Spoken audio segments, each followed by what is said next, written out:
Hello, viewers. I just thought I'd come back and give an update on the Sky Glass situation. It's been 7 months, something like that, since I first got it. Got it last October, sort of when it sort of first came out. For people that have watched the other videos, I'd started off showing the many limitations with it, and did a number of small ones after that just to kind of show different things and some of the things that had been improved a bit and some of the things that had not been improved. But I always think with things, when I watch some of these reviews of stuff on the internet, people review stuff sort of in the first few weeks, you never see it again. And it's kind of good to come back and just have a look. And to be honest, probably my last video on this, unless something revolutionary happens. Because I think it's kind of got to the point where there's not really much else to say with it. So just to bring you up to speed, 7 months on,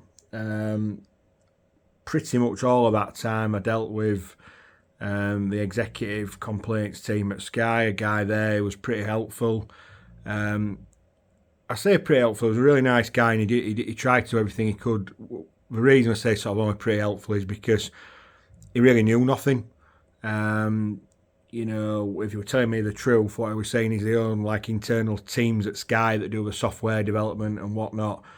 They wouldn't really disclose what was in the sort of change logs, what were planned to be updated, what were planned to be fixed. There was no clear timelines on when an update would come out, when when it'd get released. So, it was quite frustrating. But like I say, he was a nice guy, and he definitely, so much better than the bog standard Sky customer service representatives, which are absolutely hopeless. What have we done in that 7 months? Well, if you watch my videos at the beginning, there was some basic issues like the motion detection didn't work, a lot of stuttering, number of different things, some of the apps, etc. To be honest, I always had a suspicion that really most of the issues were software related. And to be fair, so did the guy on the phone. But we did change the set a few months ago just to sort of see if it would fix some of the stuff. It didn't. So as we suspected, it is software related. So where we are now. So, for example, like the motion, I just mentioned that still doesn't work. Some mornings it's weird. You'll walk in the living room and you walk in the door, and the TV pops on just as advertised. Although what is weird then is that within about 2 minutes it turns itself off again.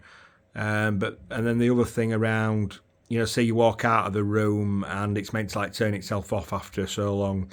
That used to work from the day I first got the TV. It was a turning on that wouldn't work. Now the turning off never works. So God knows what's happened with that. But that's really consistently not sort of worked properly since the day I got the TV. I'm now the big gripe with it now is that, and like I said, that's why I sort of say it with the last video, I think, because really now nothing's improving. There's bits of updates, but you're still getting like the same things. You get the intermittent freezing, intermittent sort of sound dropouts. It's, and obviously like for all the updates in the world, it's never going to be able to record programs. And I mentioned this before, and you get the idiots with the comments on these videos. They chuck the abuse at you. It's totally different. It doesn't record. Didn't you read it properly? Didn't you understand? Well, it's not my job to understand it. I went out before I bought it and asked Sky would I be able to record programs, and they said yes. The reason I got this, as I explained before, we can't get traditional sort of Sky because of the trees in the back garden. I wish I could, but it is still a huge pain that you add things to your playlist, you come and watch it the next day or 2 days later or later that day, and it's not there. There's no warning, there's no pop-up that says, look, this won't be there when you try and come. You just add it, it says added, and it's not, you can't watch it back. So, again, I just want to say, for anyone who watches these videos, I know there's some people who watch them because they've put nice comments on. If you have got Sky Q, please do not buy this product. You know, I implore you, do not. It's a waste of your time. It's just a total waste. The app situation is largely the same. So one of the big issues is on BBC iPlayer, if you're watching a programme, say you miss the start, you'll see on your own TV probably it'll come up like press green or something to restart programme or whatever. The problem with that is it works, but when it restarts it in SD, not HD. So on a big 65-inch screen like this, the SD looks absolutely dreadful. So good example, match of the day. For some reason or another, I always miss it on Saturday night. It could be one of them programmes that doesn't record, actually. Or, you know, you can't watch it because of licensing. I can't quite remember now. But often I try and watch it Sunday morning, but I get up and miss the start. You press the button to restart it. Yes, it restarts, but the picture is so bad. You can't actually tell who's got the ball because on a big screen like this, it's just unwatchable. Bedroom TV up in my bedroom, which I've just bought actually last week, a Samsung. The restart on iPlayer function plays in HD, so it's something to do with Sky Glass. I don't know what, but fed it back to them for months, but yeah, it's never changed.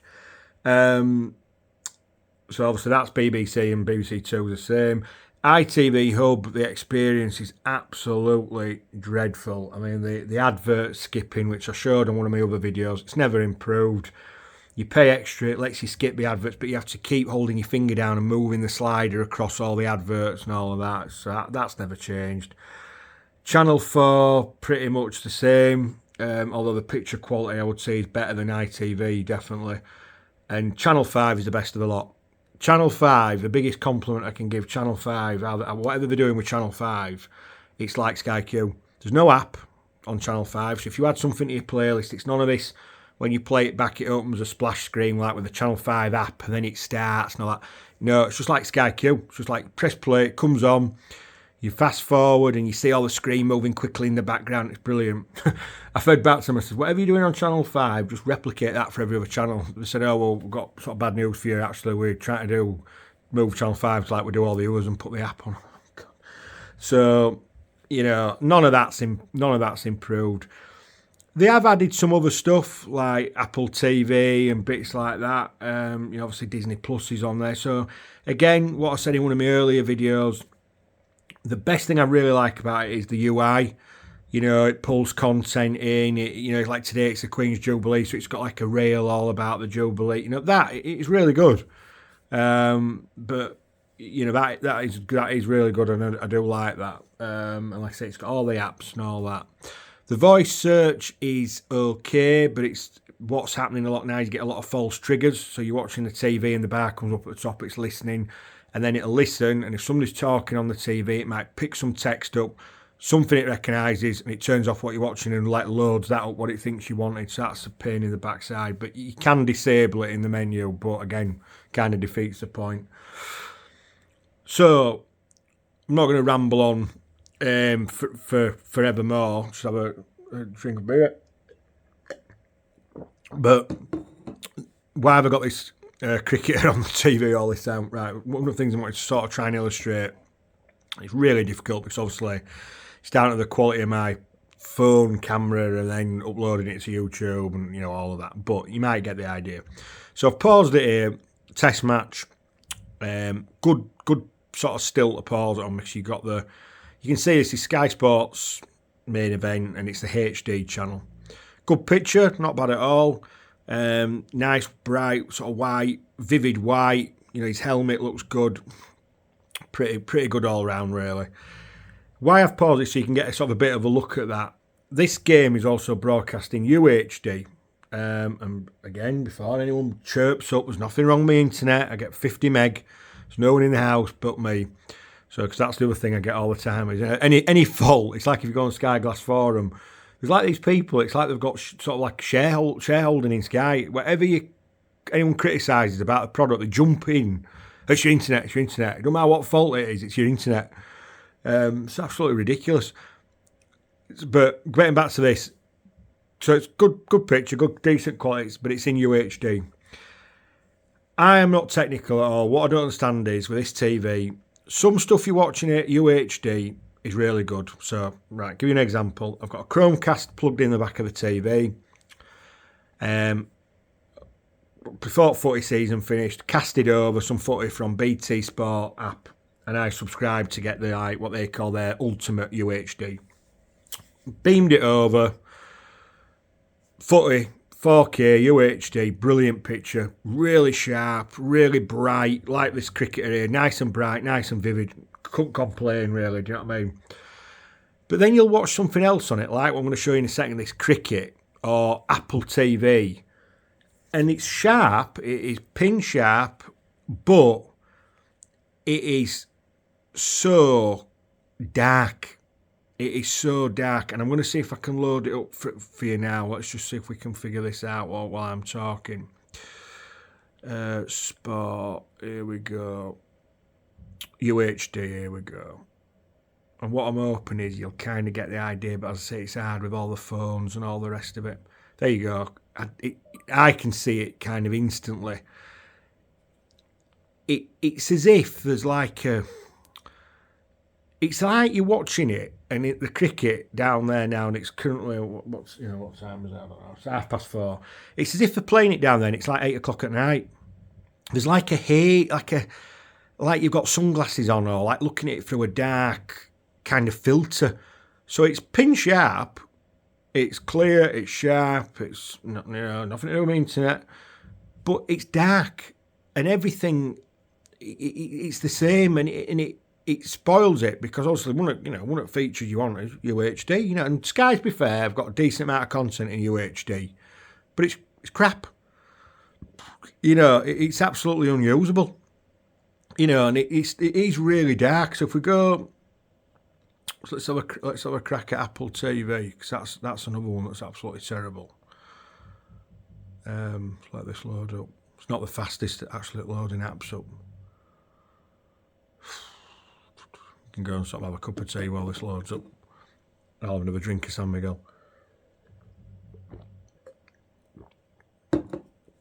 Oh God, here we go at last. Right. So when the menu loads up, to me, this is okay. This looks quite bright. So much lag as well when you move around menus on this. It's just this app, I don't know why. But I've been watching this for all mankind. Now, when I press play, you'll see it like darkens up as it loads it up. It's actually not a great example, because obviously it's a dark environment. I'll see if there's anything in daylight again, so have a look at. There's a bit here. So, but even that, where they're in like a house, but it's got this. Can I explain it? It's like a layer over them. It's like, say, it's like watching it through sunglasses. Great quality. There's also like a shimmer on pitch, it's so hard to explain watching it through another device, but like a vibration effect almost. I don't know what it is. I've only seen it on Apple TV, to be fair. But you look at it now and it's like his face, it's dark. I don't know. It's just so frustrating. Now, there's more than one thread on forums about it. You can't really get a straight answer what it is. Why on some stuff it's great. As I say, Chromecast, brilliant. So the set itself must be capable of doing something. But the guy, some people try to explain it, it's what different formats, Dolby Vision, HLG, I don't know all this stuff, but it is a real shame that UHD is so dark. And unfortunately, I think for all software updates in the world, that is not. That just doesn't look like it's ever going to really change. So, it's annoying. Again, for me, it's where I left it. So, as I said, but we're dealing with Sky. All these issues for months. We've like agreed a kind of discount on my package. So again, you get all these people. Why do you throw your packet in? Blah, blah, blah. Well, as I say, I can't get Sky. you know, so it's like a bit, well, it's better than nothing, you know. They give me a discount for a few months. What I'm actually thinking is, see if I can get rid of the TV, and because they've announced now that you're going to be able to buy the individual little puck on its own instead of having it like a part of like a multi-room thing. You're going to be able to buy the puck. I'm actually now wondering, do I buy the puck, but get rid of this TV and buy just a decent 65-inch TV from somewhere, you know, Samsung, LG, whatever. Put the puck into it. Yes, it still won't do all the same stuff. It won't be able to record, you know, blah blah blah blah. But at least the UHD picture should be better. You know, you'll still have all the nice little menus and whatnot on there,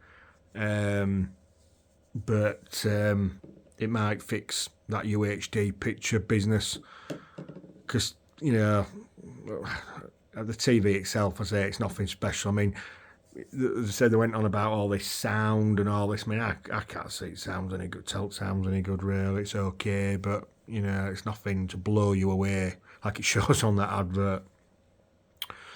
So yeah, Sky Glass, 7 months in. You know, as I say, you know, you still get all these bits and bobs go wrong with it. Is it more stable than first video I ever made? Yeah. I mean, God, some days I was unplugging it 8 times a day. You know, it's nowhere near as bad as that now. It's maybe 3 times a week. You know, as I say, it's got some nice features, but you know, it's got some really frustrating limitations. They sent me a survey actually, said, what would you improve on? I said, yeah, version 2, bring it out and just stick a hard drive in it, you know, and just be able to record. And that would be a bit of a game changer. But as I say, if you can get Sky Q, don't bother with it. You know, why would you? I don't get it. Why would you not? Why would you bother with it? But, you know, for us, it's still better than not being able to get all these channels or messing with like Now TV and all this. It's better than that. So yeah, so good. As I say, last video on this, but as I say, I know there's some, you know, really kind comments on a number of videos. People that found them useful and stuff. Look, listen, there's loads more videos out there now than ones I did in the beginning, but hopefully, as I say, people found it of some use, and have a good bank holiday weekend.